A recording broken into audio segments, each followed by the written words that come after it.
सबसे मैं क्षमा चाहता हूँ कि देर से आता हूँ। ठीक है, अभी से क्षमा चाहता हूँ है। तो और मैं अगर 2-3 मिनट लेट हो जाऊं तो श्री समयसार जी की स्तुति है ना, मैंने अभी आपको थोड़े दिन पहले भी बताया था, उसका लिंक भी भेजा है। ठीक है, उसको सुनो, कैसे पढ़ते हैं वो पढ़ा करो, याद होनी चाहिए सबको। ठीक है, बताऊं, स्वाध्याय से कम समझ में आता है, स्वाध्याय विनय से ज्यादा समझ में आता है। ये बात ध्यान रखना, रुचि और विनय दो ऐसी चीजें हैं जो कम स्वाध्याय करने पर भी ज्यादा ज्ञान समझ में आएगा, आपको ज्यादा बात समझ में आएगी। और रुचि और विनय ये नहीं होगा तो खूब पढ़ो, खूब, कुछ भी समझ में नहीं आएगा। समझ में तो क्या, काम भी नहीं आएगा।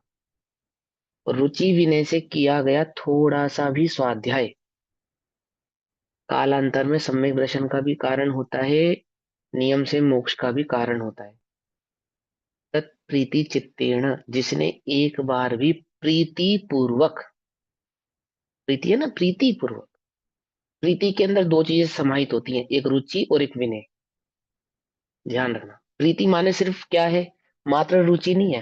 प्रीति माने प्रीति का में रुचि भी है और विनय भी है, तो प्रीति कहलाती है। जिससे हमें प्रीति होती है ना, प्रेम होता है, उसकी हमें रुचि भी होती है, उसका आदर भी होता है। ठीक है ना। हाँ, आदर और रुचि ये दो चीजें अपने चित्त में हमेशा एकदम स्थापित करो बातों को। ठीक है, चलो।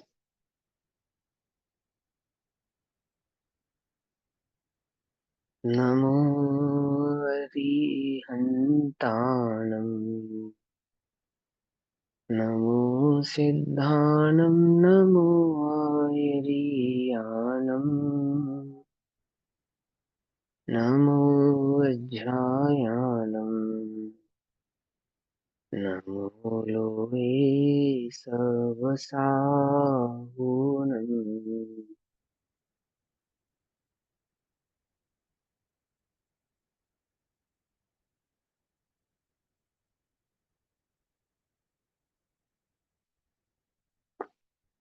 नमः समे साराय स्वानुभूत्या च कासते, चित्स्वभावाय भावाय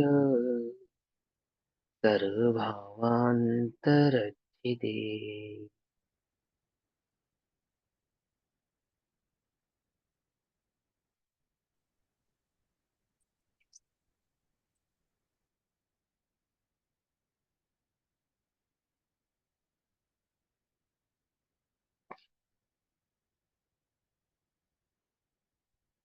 हमारी दोपहर कालीन कक्षा का विषय चल रहा है श्री समय सारजी ग्रंथ। श्री समय सारजी का स्वाध्याय हम सभी, सॉरी, आचार्य अमृतचंद्र देव द्वारा रचित आत्मख्याति टीका के माध्यम से कर रहे हैं।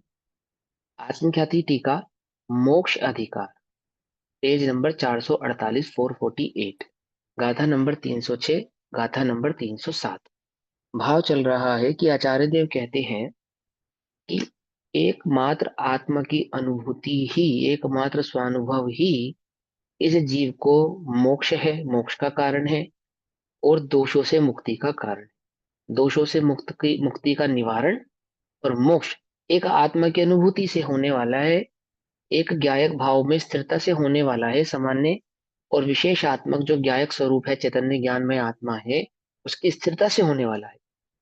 तो शिष्य कहता है कि ऐसा कैसे है। मैंने तो आचार ग्रंथों में ऐसा पढ़ा है कि जब तक प्रतिक्रमण ना किया जाए, आलोचना नहीं की जाए, निंदा ग्राह नहीं की जाए, तब तक तो दोषों से मुक्ति नहीं होती। उसको तो, प्रतिक्रमण आदि को तो अमृत कुंभ कहा है ना। और प्रतिक्रमण नहीं करने को, आलोचना नहीं करने को, निंदा ग्राह नहीं करने को विष कुंभ कहा है। और आप कह रहे हैं कि सीधा बस आत्मानुभूति करो और दोषों से मुक्ति और सीधा मोक्ष। ये कैसे हो गया, उसने तो अभी तक प्रतिक्रमण किया ही नहीं, निंदा की ही नहीं, ग्राह की ही नहीं। तो आचार्य कहते हैं कि निंदा ग्राह आदि तो अमृत कुंभ नहीं, विष कुंभ है। ऐसा कहकर आचार्य देव क्या आचार सूत्र में लिखे हुए उन गाथाओं को गलत कह रहे हैं, या आचार सूत्र को मिथ्या ठहरा रहे हैं? तो ऐसा नहीं है, पहले तो हमें ये समझना पड़ेगा ना कि आचार सूत्र में जो बात कही है उसका अभिप्राय क्या है ना। और यहाँ जो आचार्य देव कह रहे हैं उसका अभिप्राय क्या है, भाव क्या है, ये हमें यहाँ पर समझना पड़ेगा। तो क्या कहते हैं, गाथा नंबर 306 और 307 में ये दोनों गाथाओं को हम ध्यान से समझेंगे। पणिकमणं परिसरणं परिहारो धारणानि यत्तिया निंदागरहासो हि अट्ठविहो विषकुंभो। ये आठों ही विश्व कुंभ है। और क्या कहते हैं आचार्य देव कि अपरिकमणम परिसरणम अपरिहारो अधारणा चैव अणयत्ति या अनिंदा गरहासो ही अब अमअय कुंभो। माने अमी या अमृत, अमे अमी प्रतिक्रमण आरु प्रतिक्रमण अरु प्रतिसरण त्यों परिहरण निवृत्ति धारणा अरुशुद्धि निंदा ग्रहणा यह अष्टविध विषय कुंभ है। आचार सूत्र में जिनको अमृत कुंभ कहा था, 306 नंबर गाथा में उनको विश्व कुंभ कह रहे हैं। और क्या कहते हैं, अन प्रतिक्रमण अन प्रतिसरण अन परिहरण अन धारणा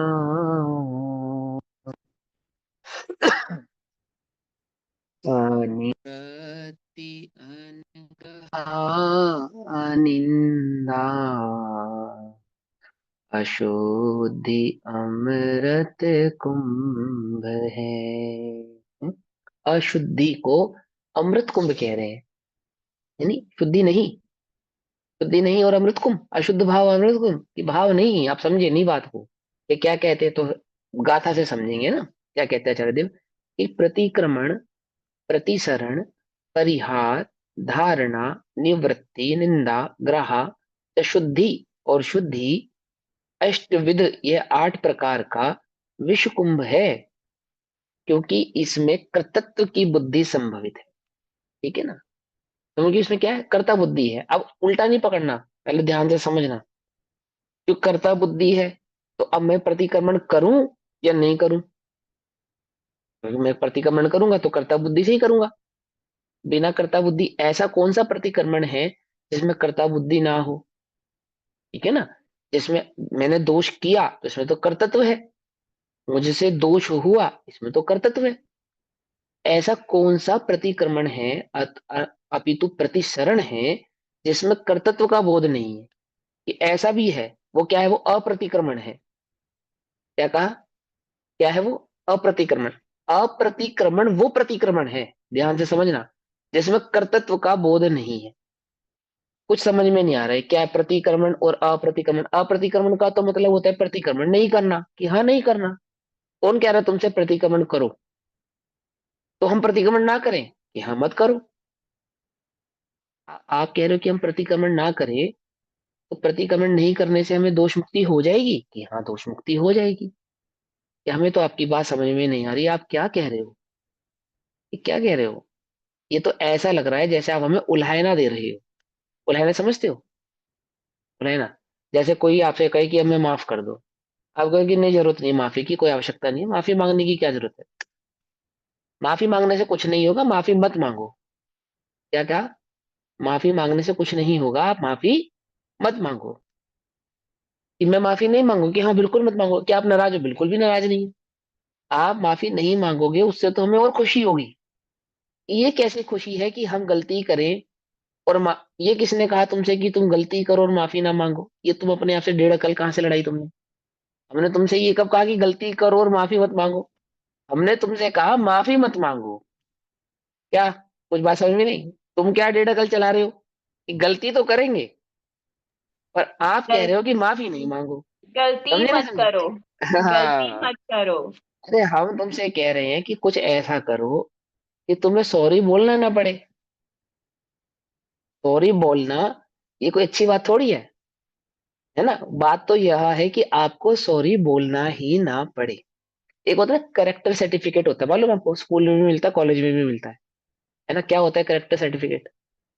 कि पूरे जीवन काल में, स्कूल के पूरे जीवन काल में अथवा कॉलेज के पूरे जीवन काल में इस बच्चे का जो आचरण रहा, चरित्र रहा, वो कैसा रहा। ठीक है ना, वो कैसा रहा। ए ग्रेड का मतलब है कि इसने पूरे जीवन काल में एक बार भी सॉरी नहीं कहा। क्या कुछ बात समझ में आई नहीं? ए ग्रेड माने क्या? माने पूरे जीवन काल में ऐसा कोई मोमेंट नहीं आया जहां इसको सॉरी कहना पड़े।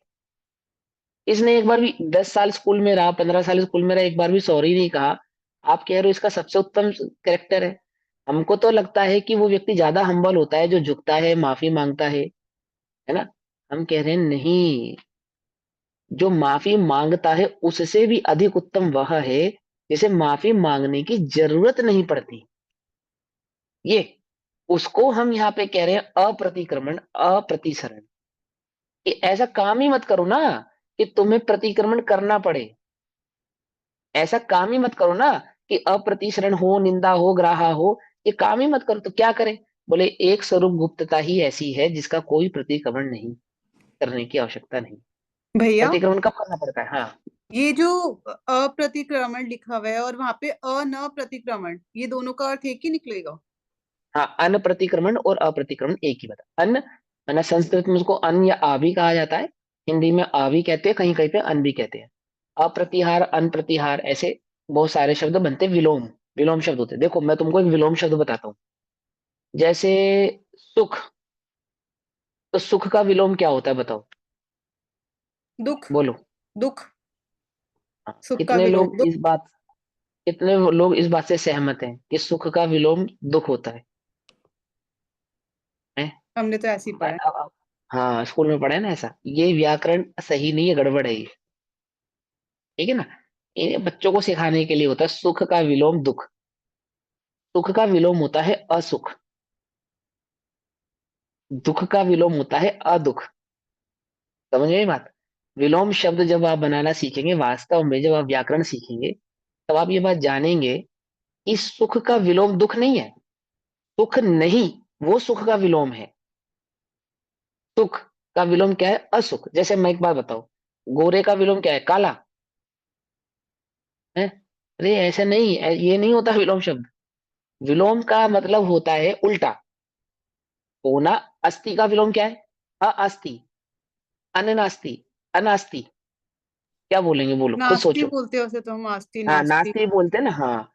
तो अब हम सुख नहीं को डिस्क्रिप्शन में जब डालेंगे, डिस्क्राइब करेंगे, तो वो बात अलग है कि असुख का अर्थ दुख निकल कर आएगा, वो एक अलग बात है।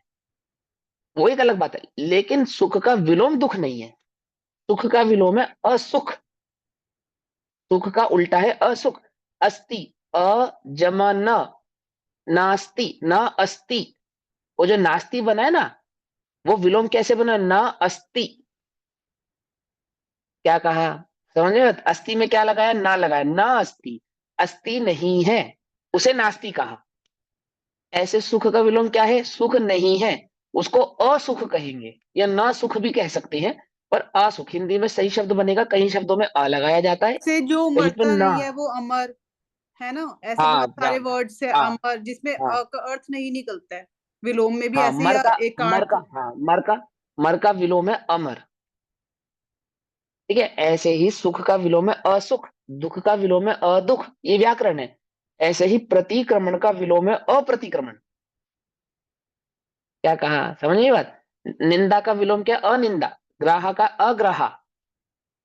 समझे? प्रतिसरण का अप्रतिसरण। ये वास्तविक विलोम शब्द है। ये आचार्य कुंदकुन देव, आचार्य अमृतचंद्र देव, हमें नहीं पता कौन सी कक्षा तक पढ़े थे और किस कॉलेज में पढ़े थे, है ना। खोज चल रही है इसके ऊपर।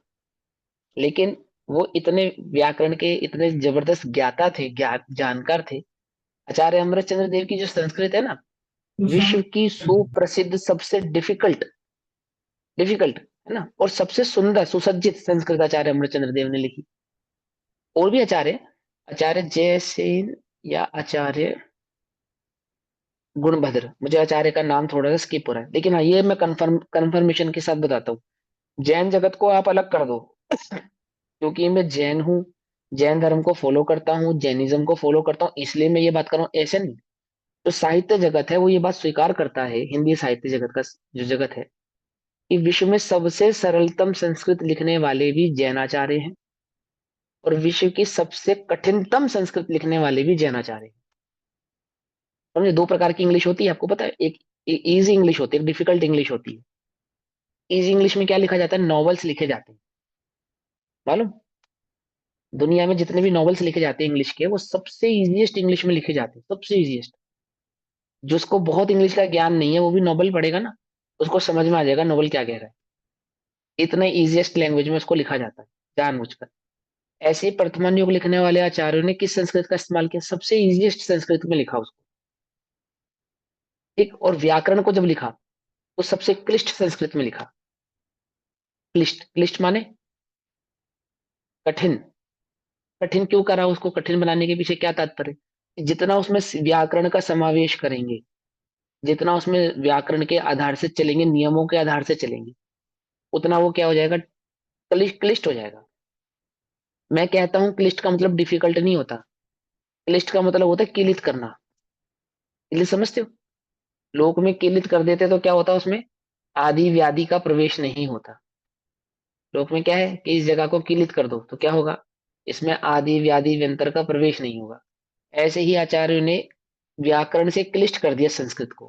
क्यों कर दिया, कि इसमें न्याय, और जो इसके अंदर व्याकरण के माध्यम से जो इसमें सूत्र लिखा गया, जो न्याय भरा गया, इसके अंदर जो अध्यात्म भरा गया, उसको कोई क्या नहीं कर सकता, मैला नहीं कर सकता। उसमें अन्याय का प्रवेश नहीं हो सकता, उसके अंदर किसी प्रकार की गंदगी का, मिलावट का प्रवेश नहीं हो सकता। क्यों, क्योंकि उन्होंने उसको व्याकरण से क्या कर दिया, कीलित कर दिया है। क्लिष्ट, क्लिष्ट माने क्या, मुश्किल नहीं, क्लिष्ट माने किलित। समझे, ये मेरा अर्थ है, ये मैं अपना अर्थ है, ये संस्कृत का अर्थ नहीं है।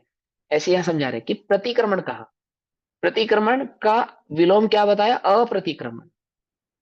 आपने कहा ना भाई ये अन, ये वास्तव में एक्चुअल व्याकरण है, एक्चुअल में ऐसा ही लिखा जाता है, विलोम शब्द एक्चुअल में ही ऐसा बनता है। क्या कहा, मुझे वो नहीं पढ़ाना, व्याकरण नहीं पढ़ाना, मुझे तो संस्कृत ये पढ़ाना है, अध्यात्म समझना है। क्या कहते हैं, दो गाथा नंबर 307 कि अप्रतिक्रमण।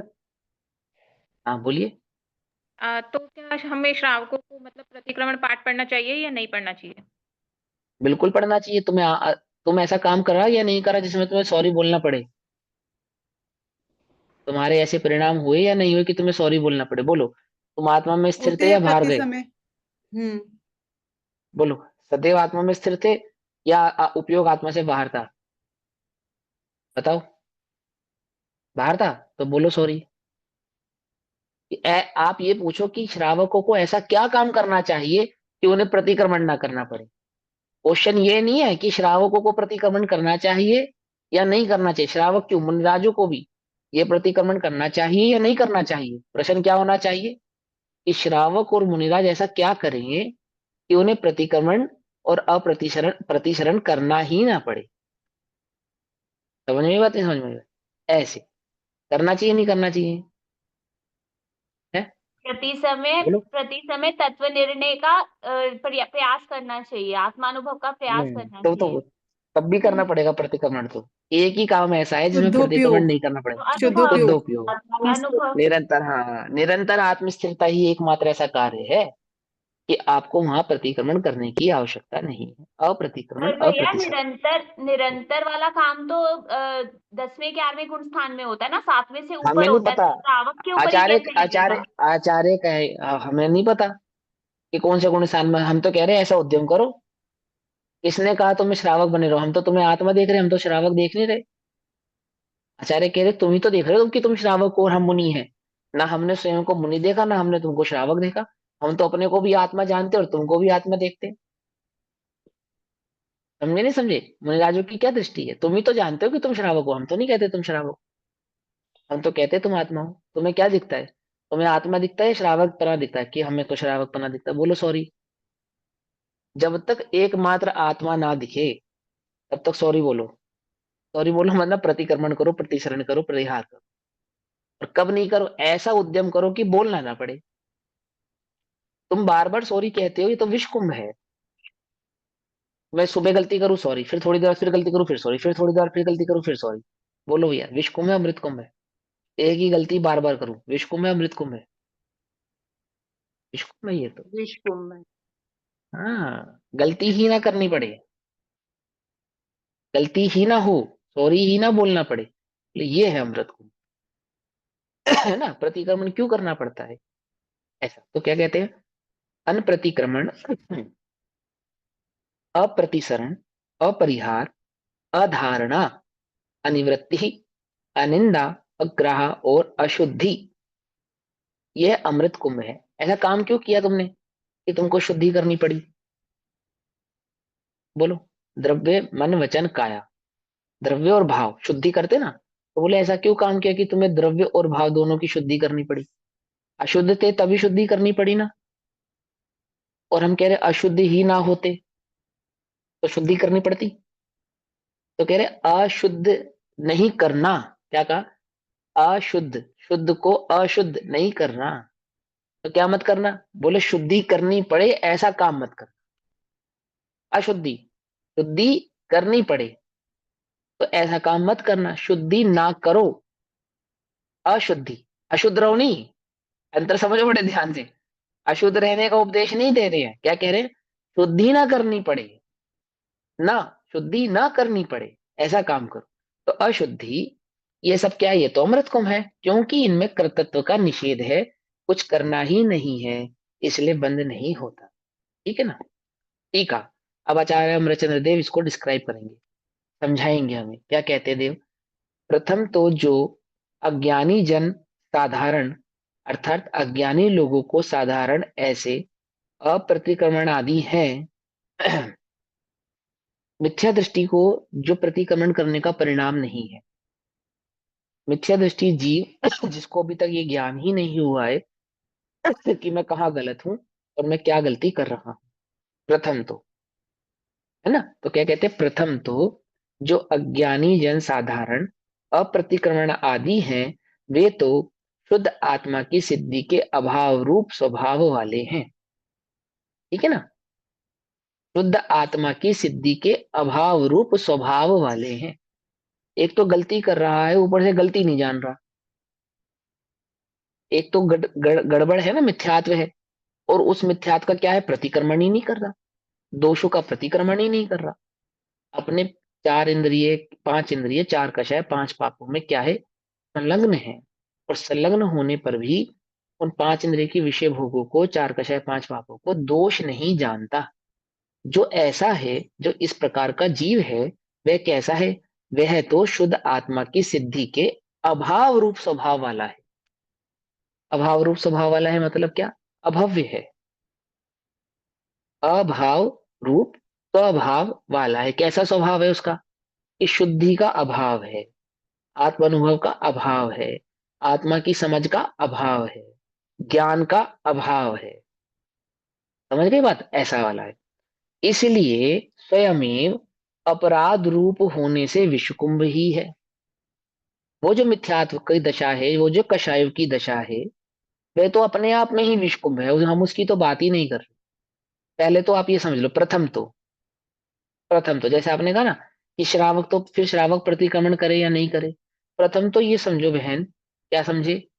कि भैया ये जो स्वभाव, ये जो अभाव रूप स्वभाव वाले हैं ना, ये अशुद्ध जीव, जिनको आत्मा की खबर ही नहीं है, जिन्हें स्वभाव की खबर ही नहीं है, जिन्हें तत्व की खबर ही नहीं है, देव शास्त्र गुरु की खबर ही नहीं है, और ऐसे बोले जिनकी धर्म में तो नास्ती है और विभाव भावों में आस्ती है। जिनकी आस्था किसमें है? भगवान में आस्था नहीं, जिन मंदिर में आस्था नहीं, तो किस में आस्था है? पांच इंद्रिय के विषय भोगों में उनकी बड़ी आस्था है। क्या इसमें आस्था है? बाप बड़ा ना भैया, सबसे बड़ा रुपया। हमारी आस्था तो भैया पैसा में है, पैसा ही इस जीवन में ईश्वर है, 11वां प्राण है। विषय भोग ही क्या है? सब कुछ है, जीवन का सार है। तो उसकी आस्था इस पे है, 5 इंद्रिय के विषय भोगों में, है ना। उसकी तो बात, वो तो विषकुंभ है, वो तो विषकुंभ है। प्रथम तो उसको तो विषकुंभ ही जानो, हम उसकी बात नहीं कर रहे। अब आगे चलते हैं, उनका विचार करने का क्या प्रयोजन है? उनके ऊपर, उनकी चर्चा करें, उनका विचार करें, अथवा अपने आप को उस कैटेगरी वाला देखें, उसमें तो क्या प्रयोजन है ना। क्योंकि वे तो प्रथम ही त्यागने योग्य है ना। वे तो पहले ही त्यागने योग्य है। 5 इंद्रिय के विषय भोग, विषय कषाय, 5 पाप, 4 कषाय, ये तो पहले ही त्यागने योग्य है। ये तो आप अपने आप में ही विषकुंभ है, हम उनकी बात नहीं कर रहे हैं, है ना।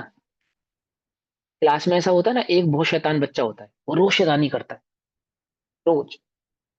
और एक अच्छा बच्चा होता है, अच्छा बच्चा होता है, पढ़ा लिखा बढ़िया, वो कभी कभी शैतानी करता है। जब वो शैतानी करता है तो वो किसका उदाहरण देता है कि मैम वो तो रोज शैतानी करता है।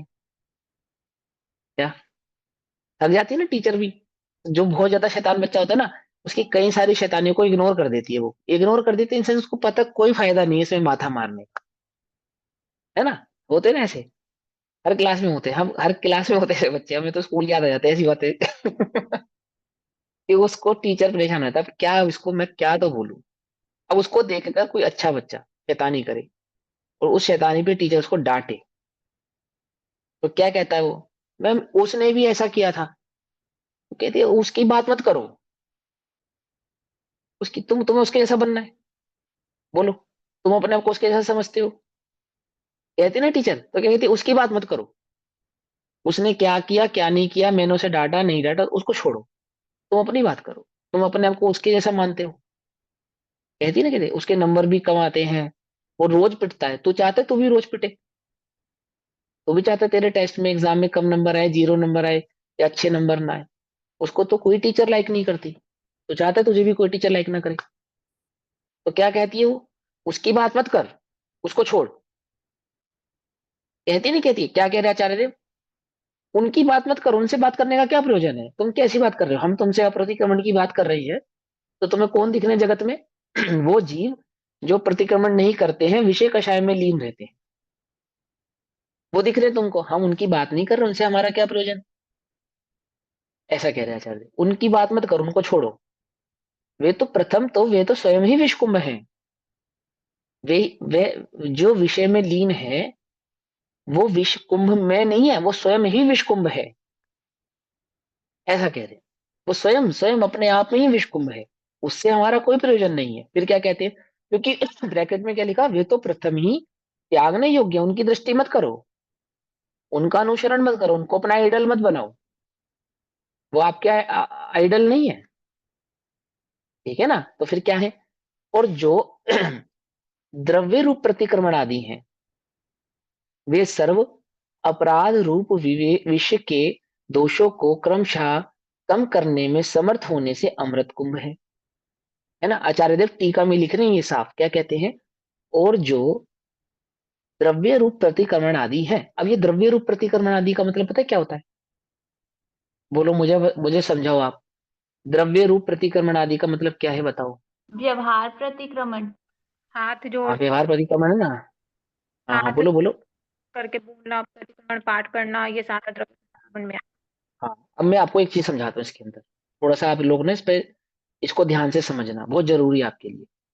जब हम कहते हैं द्रव्य प्रतिक्रमण, या द्रव्य व्रत, या द्रव्य त्याग, तो हम लोग क्या काउंट करते हैं? शरीर, है ना, यही काउंट करते हैं ना। लेकिन द्रव्य का मतलब शरीर नहीं होता, द्रव्य का मतलब मन वचन काय तीनों होता है, ध्यान से समझना, है ना। जो सम्यक दर्शन के बिना का, सम्यक दर्शन के बिना का और रुचि से किया गया धर्म है। फिर से बोलूं, जो सम्यक दर्शन तो बिना का है, परंतु मंद कषाय पूर्वक रुचि से किया गया, मन वचन काय पूर्वक किया गया है, वह वास्तव में द्रव्य कहलाता है। जो मात्र शरीर से किया जाता है और मन वचन से नहीं किया जाता है, उसको व्यवहार धर्म या द्रव्य धर्म नहीं कहते, उसको तो शिथिलाचार कहते हैं, उसको तो, वो तो बेकार है, वो कुछ नहीं है, भी पूरा नियम कचरा आपके है वो तो। मन में भाव हाँ आए और वो हाँ उसका माफी मांगना नहीं कहलाएगा।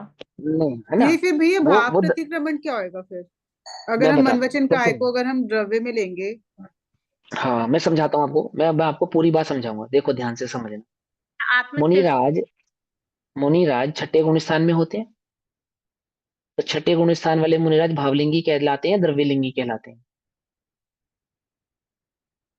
छठे गुण स्थान वाले मुनिराज भावलिंगी कहलाते हैं या भावलिंगी। द्रव्यलिंगी कहलाते हैं? भावलिंगी भावलिंगी। कहलाते हैं। द्रव्यलिंगी कहलाएंगे, भाव सातवें में भावलिंगी। होंगे तो भावलिंग, छठवें में होंगे तो द्रव्यलिंग। ये दीदी, नहीं, किसने भावलिंगी कहा छठे वाले? कहलाते हैं। पूछा है हाँ, ना। ये शालिनी दीदी, आप ये कहाँ से निकाल के ला? छठे वाले द्रव्यलिंग कैसे होते हैं? बताना मुझे, प्रमाण से बताओ, प्रमाण करके बताओ।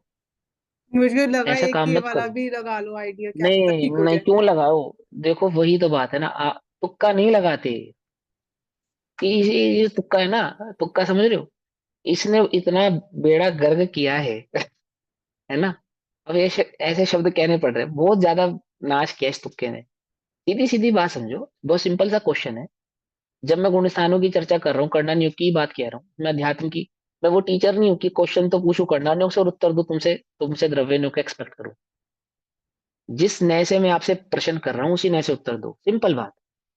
जो मुनिराज छठे गुण स्थान वाले हैं, क्या छठे गुण स्थान वालों को कहीं पर भी आगम के चारण योगों में कहीं पर भी द्रव्य लिंग की उपाधि प्राप्त है? नहीं है ना? तो आगम से कहना, हमें हमें जो वचन कहना आगम से कहना, हमने जो पढ़ा है हम वो कहेंगे। हाँ, आपका उत्तर कोई प्लस हो सकता है, कोई बात नहीं, हम उसको सीखेंगे, समझेंगे, लेकिन जो बात कहेंगे बिल्कुल प्रामाणिकता से कहेंगे। हाँ, हम सीख रहे हैं, सीखने के चक्कर में हम कोई बात कहते हैं वो एक अलग बात है, कि हमें भैया हमने ऐसा एज्यूम किया, वो एक अलग बात है। हाँ सुनो, तो छठे गुण स्थान वाले जो मुनिराज होते हैं, क्योंकि सम्यक दर्शन सहित होते हैं, छठे गुण स्थान वाले होते हैं, तीन कक्षा चौकड़ी का अभाव है तभी छठा गुण स्थान है, वे मुनिराज भावलिंगी कहलाते हैं। अब वो छठे गुण स्थान वाले मुनिराज पांचवें गुण स्थान में आ गए किसी कारण से, तो पांचवें गुण स्थान में उनके पास सम्यक दर्शन है या नहीं है? है। है। पांचवें गुण स्थान में दो कषाय चौकड़ी का अभाव है या नहीं है? है। है। कषाय की मंदता है या नहीं है? है। द्रव्य चारित्र में कोई दोष है या नहीं है? कि कोई दोष नहीं है। अब वे मुनिराज द्रव्यलिंगी कहलाएंगे या भावलिंगी कहलाएंगे? द्रव्यलिंगी। भावलिंगी। हाँ, द्रव्यलिंगी। पांचवें गुण स्थान में यदि मुनिराज हैं तो वे मुनिराज द्रव्यलिंगी काउंट होते हैं। मुनिराज भावलिंगी जो होते हैं वो तो द्रव्यलिंगी होते ही हैं, उसकी तो वो तो अनडाउटेबल बात है। लेकिन जब किसी मुनिराज को भावलिंगी कहा जाए, इसका सीधा सीधा मतलब है कि वे छठे गुण स्थान वाले हैं। और छठे गुण स्थान से नीचे के जितने भी गुण स्थान है, पहले से लेकर पांचवें गुण स्थान तक, क्योंकि वे मुनिराजों के गुण स्थान नहीं है, और कदाचित मुनिराज उन गुण स्थानों में आ जावे तो उनको द्रव्यलिंग नाम प्राप्त होता है, भावलिंगी नाम प्राप्त नहीं होता। मैंने आई कहीं बात समझ में? देखा कि जिनको सम्यक दर्शन हो जाए तो वो तो भावलिंगी हो जाते हैं, मतलब फिर ये बात गलत है। हाँ, ये नहीं नहीं, गलत नहीं है, यही तो आगम अपेक्षाओं का समूह है। आपको समस्त अपेक्षाएं अपने ज्ञान में भली प्रकार से समझ में आनी चाहिए, तभी उसके सही भाव को, सही अर्थ को आप निकाल सकते हैं, सही मर्म को उसको समझ सकते हैं। ठीक है ना? देखो, जो द्रव्यलिंगी मुनिराज होते हैं, द्रव्यलिंगी मुनिराज होते हैं ना, हम्म। उन द्रव्यलिंगी मुनिराजों का जो मुनिपना होता है, क्या वो मात्र शरीरात्मक होता है, मतलब शरीर शरीर से ही होता है, या मन वचन काया तीनों एक रूप होता है? ये मन विचार करो। वचन काया तीनों एक रूप होता है। हाँ, अगर नहीं होगा, यदि नहीं होगा तो पहले तो वो द्रव्यलिंगी नहीं कहलाएंगे, दूसरी बात वो नौवे ग्रेविक या ग्रेविक तक स्वर्गों को प्राप्त नहीं कर पाएंगे। मात्र काया से पाला हुआ जो धर्म है वह स्वर्ग का कारण नहीं होता। मात्र काया से पाला हुआ धर्म, मन वचन काया तीनों से पाला हुआ जो धर्म है, वही इस जीव के पुण्य आदि भावों का आश्रव का कारण बनता है। मात्र शरीर से जो पाला है उससे नहीं। देखो, त्रियंच मात्र देह से पालते हैं, गरीब मात्र देह से पालता है, भिखारी मात्र देह से पालता है, समझे? कभी कभी चोर पकड़ा जाए और अंदर में चोर की प्रवृत्ति वृत्ति ना छोड़े, तो जज साहब के सामने क्या कहेगा? मैं तो चोरी करूंगा। पुलिस वाले को क्या कहेगा? जाओ कर लो मेरा जो करना है, मैं तो चोरी करूंगा, ऐसे कहेगा? क्या कहेगा? कि मुझे माफ कर दो, मैं नहीं करूंगा। अंदर में छोड़ना नहीं चाहता, लेकिन देह से और वचन से हम्बल है या नहीं है? बोलो। है। क्या वो एक्चुअल में हम्बल है? नहीं। क्या वो एक्चुअल में झुका है? नहीं झुका ना। ऐसा नहीं। देखो, सम्यक दर्शन वाली जो बात है उसको तो बड़े ध्यान से समझना पड़ेगा आपको। लेकिन मन की बात थोड़ी ना हम समझ पाएंगे। अरे अपने मन की नहीं समझ पाएंगे, नहीं अपनी नहीं, हम तो अपने वैसे मन के, मैं वैसे अपने मन थोड़ा की कर रहे ना हैं। सोच रही हूँ, द्रव्यलिंगी और भावलिंगी के हिसाब से सोच रही हूँ कि मन के। हाँ, हमारे को दूसरे के चक्कर में नहीं, अब अपने पहले ये सूत्र समझो, पहले सूत्र ध्यान से समझो, है ना। उसके बाद आपको ऑटोमेटिकली इसको अप्लाई करना आ जाएगा। मैंने ये जानबूझ के क्वेश्चन पूछा क्यों? जब हम समझते हैं कि द्रव्य प्रतिक्रमण, तो हमारे लिए द्रव्य प्रतिक्रमण का सीधा सीधा मतलब है शरीर से किया गया प्रतिक्रमण, है ना। ये गलत अर्थ है आपके, अगर आपके चित्त में ये अर्थ है तो गलत अर्थ है। मन वचन काय पूर्वक किया गया प्रतिक्रमण द्रव्य प्रतिक्रमण कहलाता है। आप उसको द्रव्य क्यों कहते हो? क्योंकि वे सम्यक दर्शन के बिना का है। बस इतनी सी बात समझो, पहला पहला काम तो ये समझो आप। पकड़ में आ गई बात। अब दूसरी बात समझो, कि सम्यक दर्शन के साथ हो यदि, तो क्या वो भाव प्रतिक्रमण कहलाएगा? यदि आप गुणस्थान प्रमाण की अपेक्षा से देखेंगे तो कहलाएगा, और गुणस्थान से नीचे गिरते हुए देखेंगे तो नहीं कहलाएगा। फिर बोलूं, मुनिराजों का प्रतिक्रमण भाव प्रतिक्रमण कब कहलाएगा? जब वो छठे गुणस्थान वाले मुनिराज छठे गुणस्थान में ही प्रतिक्रमण करते होंगे, तो वह प्रतिक्रमण भाव प्रतिक्रमण कहलाएगा। लेकिन यदि वह मुनिराज पांचवें गुणस्थान में आके प्रतिक्रमण करते हैं, तो उनका वही प्रतिक्रमण द्रव्य प्रतिक्रमण हो जाएगा। अब ये श्रावक के ऊपर समझो कि श्रावक का भाव प्रतिक्रमण और द्रव्य प्रतिक्रमण कब कहलाएगा? यदि श्रावक चौथे गुणस्थान पांचवें गुणस्थान में प्रतिक्रमण करता है, तो वो भाव प्रतिक्रमण है। लेकिन यदि वो पहले गुणस्थान में प्रतिक्रमण कर रहा है, तो वह द्रव्य प्रतिक्रमण कहलाएगा। लेकिन वो प्रतिक्रमण नाम कब पाएगा? जब वो मन वचन काय पूर्वक किया गया हो। मात्र काया से किया गया हो, वह प्रतिक्रमण नहीं। जैसे वो जो द्रव्य मन लिंग में वचन आता है कि 28 मूल गुणों का निरतिचार पालन करते हैं, ऐसे भी निराचार मुनिराज करते हैं, होते हैं। और ऐसे दुखी होके नहीं करते, हम्म। मन वचन काय पूर्वक करते हैं। उनको द्रव्य उपाधि क्यों है? क्योंकि वे सम्यक दर्शन के बिना की है, इसीलिए उसको द्रव्य कहते हैं। ये बात क्यों इंडिकेट की हमने, कि जब हम ऐसा पढ़ते हैं कि द्रव्य प्रतिक्रमण आदि, तो हमें क्या लगता है कि वो शरीर से किया है, उसने मन वचन से नहीं किया है। ऐसा नहीं है, ऐसा नहीं, पूरी रुचि से किया है, शरीर से भी मन नहीं वचन मानते काय हम, पूर्वक शायद किया है। वचन से मानते, ज्यादा वचन से किया है हमने नहीं, प्रतिक्रमण, जो बोलने मैं से तो जिससे भी किया है। शरीर से किया इनसे, वो वचन शरीर आदि से किया, मतलब हम उसको मन को काउंट नहीं करते, कुल मिला के ये बात सीधी सी बात ही है ना। हम अपने मन को, द्रव्य के अंदर हम मन को काउंट नहीं करते, है ना। लेकिन द्रव्य के अंदर, द्रव्य तभी द्रव्य कहलाता है जब वो मन वचन काय पूर्वक किया गया हो, तभी वो पूरा कहलाएगा द्रव्य प्रतिक्रमण। कोई भैया कहते हैं है ना। ना। हाँ हाँ हाँ, बोलो बोल बोलो। बोल गीता गीता बोल तेरी बोल। आवाज कट हो रही है आज, तू बोलती है तो एक एक बात करके नहीं बोलो, है आती। ना। ये बात तो हाँ बोलो। केवल ज्ञान ब्रह्म में है ना, कि कौन से गुण स्थान में है, ना तो मुनिराज को पता है ना श्रावक को पता है, तो उस अपेक्षा से देखो अभी कैसे दो लगाएंगे? दो दो सुनो सुनो सुनो। पहले बात पहले तो ये है कि मुनिराज को स्वयं गुणस्थान गिरता है तो स्वयं मालूम चलता है, मुनिराज को अपना तो पता चलता है ना। कैसे पता चलता है? क्योंकि वो जो सुख का वेदन छठे गुण स्थान में होता है ना, वो पांचवे में नहीं होता है। कषाय बढ़ने से अंतरंग में आकुलता बढ़ती है, और जिसने छठे सातवें गुण स्थान का वेदन किया है, जिसका गुणस्थान गिरता है, तो चित्त की आकुलता से स्वयं समझ में आ जाता है कि ये गुणस्थान गिर गया। ठीक है, ये समझ में आ जाता है अपने आप ही। जब आत्मानुभव का रस होता है और वो आत्मानुभव के रस से हम बाहर आते हैं ना, तो चित्त में एक आकुलता होती है, वो कसाक, उससे समझ में आ जाता है कि मैं अनुभव की से बाहर गया हूँ।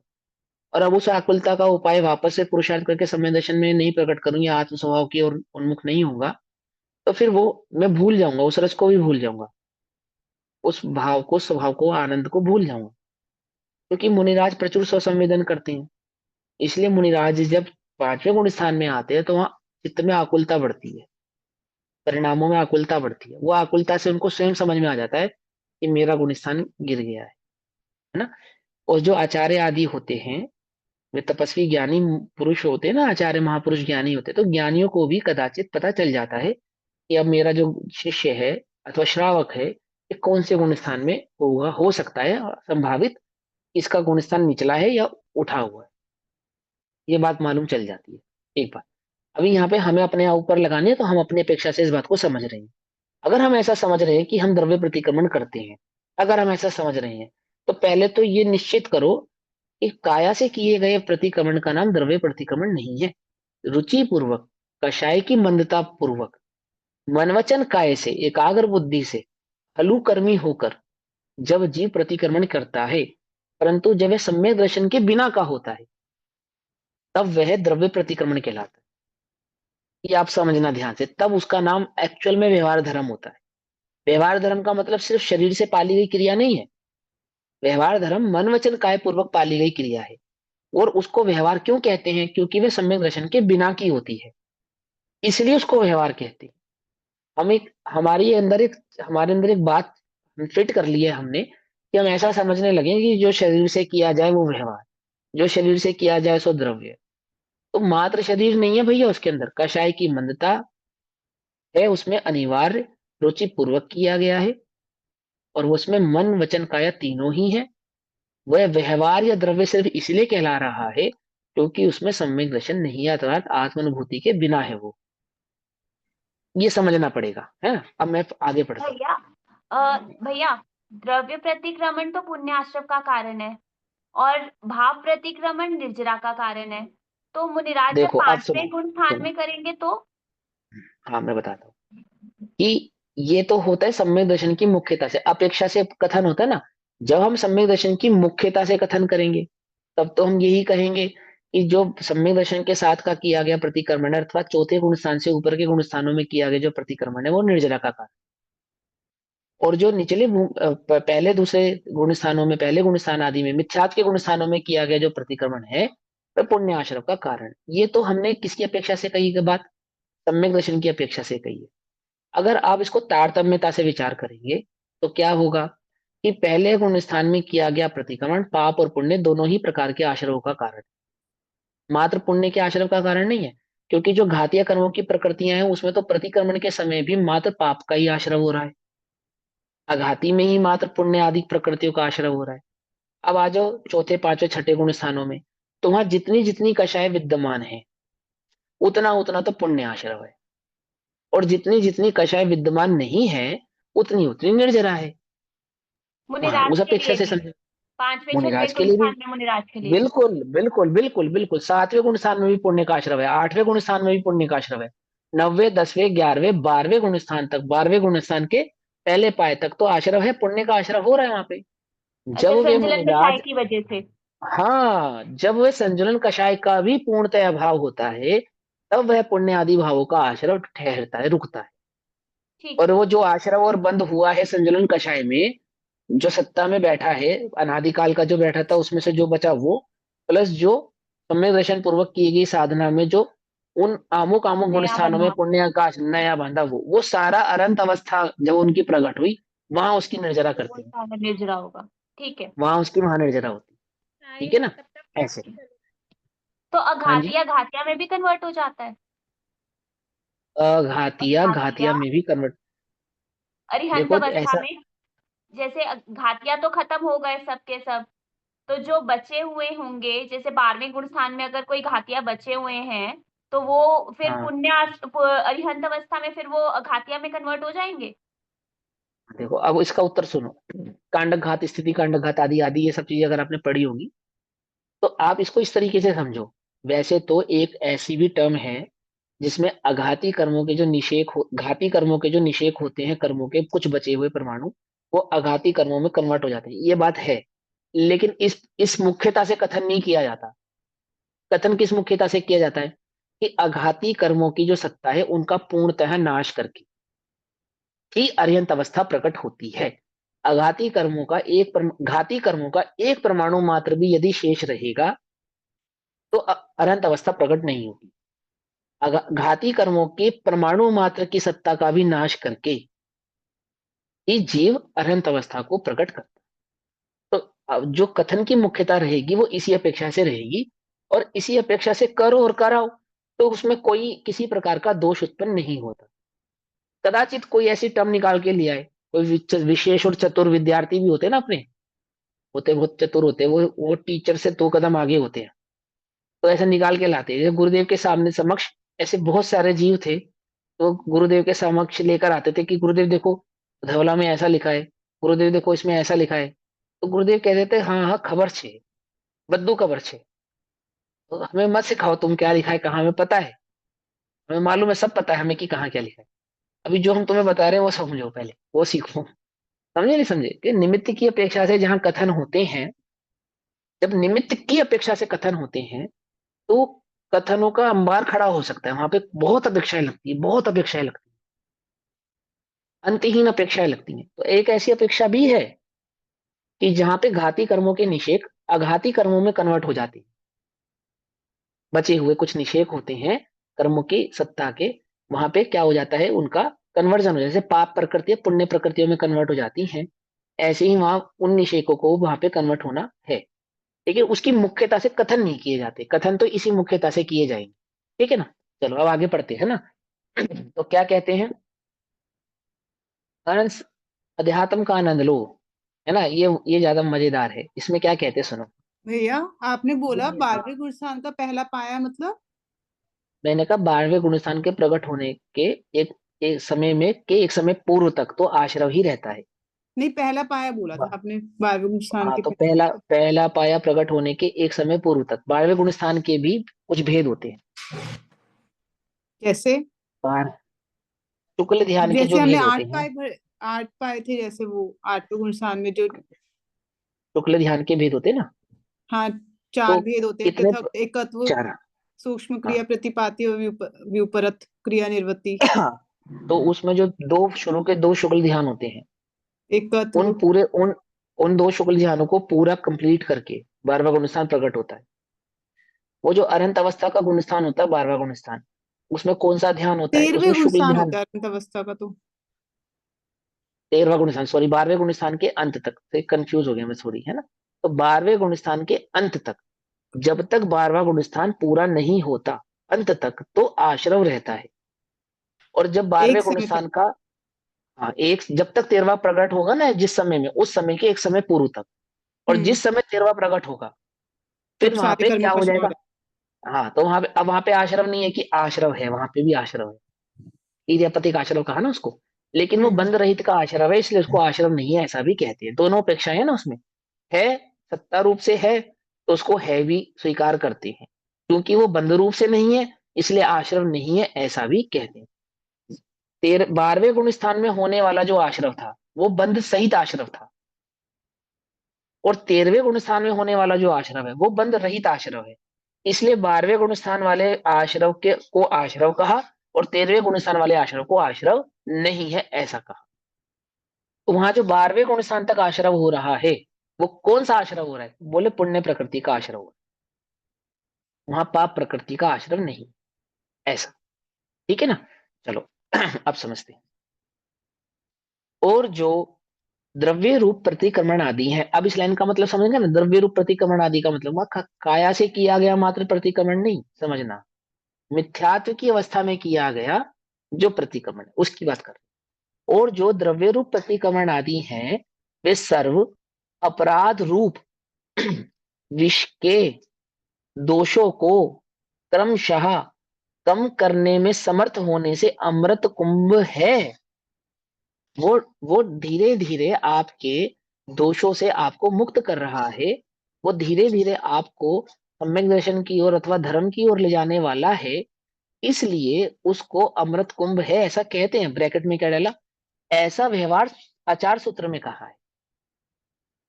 आचार सूत्र में जिस प्रतिक्रमण को अमृत कुंभ कहा है, तो कौन से प्रतिक्रमण को और किस अपेक्षा से अमृत कुंभ कहा है, तो पहले तुम ये समझो कि जो द्रव्य प्रतिक्रमण होता है, अर्थात जो सम्यक्त रहित का जो प्रतिक्रमण होता है, वह प्रतिक्रमण कैसा है कि वह प्रतिक्रमण इस जीव को दोषों से निकालने वाला होने के कारण, दोषों से विमुक्त करने वाला होने के कारण उसको अमृत कुंभ कहा जाता है, ऐसा। ठीक। आगे क्या कहा, तथापि जैसे औषधि को एक दूसरा नाम अमृत है, मालूम, औषधि का एक अपर नाम अमृत है। क्यों है अमृत, कि मरते को बचाती है, मरते को अमृत, मरते हुए को बचाती है, इसलिए अमृत है। पकड़ में ही नहीं, पकड़ में बात, क्यों कह रहे उसको अमृत, क्योंकि वो मरने वाला था, उसको औषधि ने बचा लिया, तो औषधि क्या हो गई, अमृत हो गई, यानी कि नहीं मारने वाली हुई, मारने से बचाने वाली हुई। ऐसे ही वह प्रतिक्रमण इस जो जीव दोषों में था, दोषों में और गहराई से और गहरा उतर रहा था, प्रतिक्रमण ने उसको और गहराई में जाने से रोक लिया। ठीक है ना। और क्या कर रहा है, साथ के साथ उसको गहराई से बाहर भी ला रहा है। इसलिए उसको क्या कह रहे हैं हम, अमृत कह रहे हैं। अब अमृत है तो रोज खाएं, क्यों? औषधि अमृत है तो रोज खाएं? कि नहीं नहीं भैया, रोज नहीं खा सकते, रोज खाने से भी अमृत क्या हो जाएगा, जहर हो जाएगा। वह औषधि रोज खाने से, रोज सेवन करने से, उसका सेवन कब तक करो, जब तक रोग है मात्र तब तक। निरोगी होने पर तो कोई क्या नहीं करता, औषधि का अमृत होने पर भी सेवन नहीं करता, है ना। जैसे प्रसिद्ध है ना कथा कि हनुमान जी वो लाए, संजीवनी बूटी लाए। अपने यहाँ तो अहिल्या आई, अहिल्या के स्नान के जल से। तो विशल्य अहिल्या के विशल्य विशल्य के स्नान के जल से लक्ष्मण का रोग दूर कर दिया। तो ऐसे बहुत सारे निरोगी भी आके खड़े हो गए, ये विशल्य का जल थोड़ा हमें भी दे दो। वही बोलो तुम्हें क्यों दे दें, कि है ना, इसको जिला दिया तो हमारे से हमारा कुछ तो भला करेगी, कि कुछ भला नहीं होगा, रोगी का भला करती है ये। देखो, कुछ बात समझ नहीं आई। रोगी के लिए है, निरोगी के लिए नहीं है, है ना। घाव हो गए,